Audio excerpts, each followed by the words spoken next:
Hello guys, magandang araw po sa inyong lahat. Ako po si Chris, isang tailor. Bali, i-share ko lang po ang tungkol sa aking trabaho, kung ano mga ginagawa ko, kung paano ko ginagawa.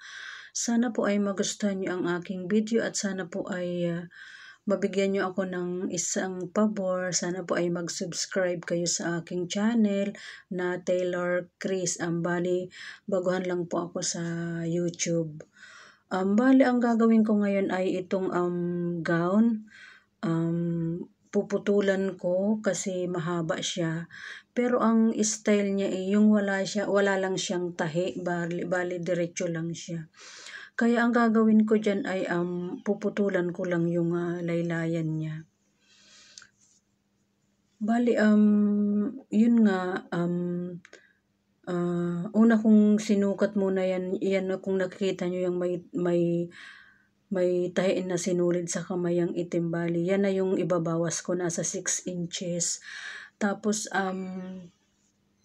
ganyan po ako magbawas, nakasuot siya sa mannequin kasi para hindi siya mahirap tabasin.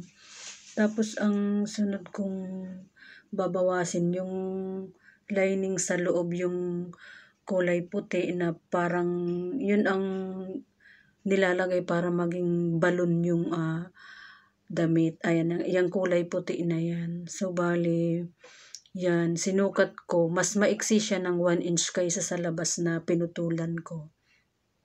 Kasi sa loob siya.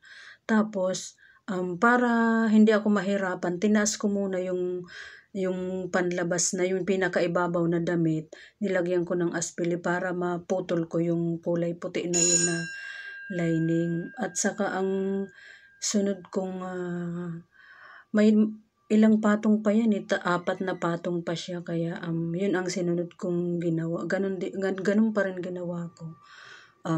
Itinaas ko muna yung damit. So bali ayan na siya, 54 na siya, mula sa pagiging 60 naging 54 na lang siya.